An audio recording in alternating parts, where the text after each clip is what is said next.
सांस्कृतिक कार्यमंत्री आशिष शेलार आज धाराशिव दौऱ्यावर तुळजाभवानी मंदिरामध्ये सुरू असलेल्या कामाची पाहणी करणार। तुळजापूर मंदिर कार्यालयामध्ये पुरातत्व विभागाशी चर्चा करणार।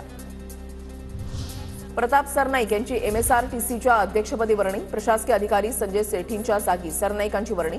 सरनाईकांच्या नियुक्तीचे आदेश सोमवारपर्यंत निघणार। औरंगजेबाचा खजिना शोधण्यासाठी बुऱ्हाणपूरमध्ये गर्दी। असीरगड किल्ल्यावर मुघलकालीन संपत्ती पुरून ठेवल्याची अफवा। छावा चित्रपटानंतर नागरिकांमध्ये अफवा पसरवल्याची चर्चा।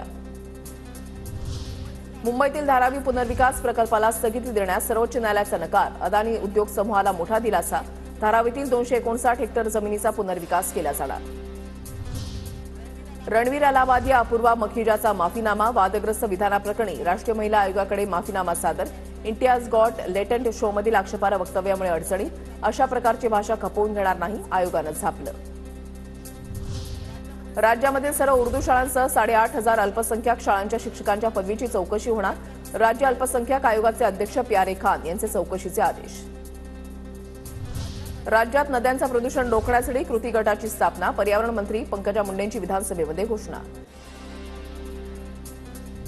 जागतिक महिला दिनानिमित्त CSMT ते शिर्डीला जाणाऱ्या वंदे भारतचं सारथ्य महिलांकडे। रेल्वे चालवण्याचा प्रदीर्घ अनुभव असलेल्या सुरेखा यादव ट्रेन चालवणार। अबू आझमींच्या आक्षेपार्ह वक्तव्यामुळे सिंधुदुर्गमध्ये पडसाद। सावंतवाडीमध्ये अबू आझमींच्या पुतळ्याला जोडे मारत निषेध।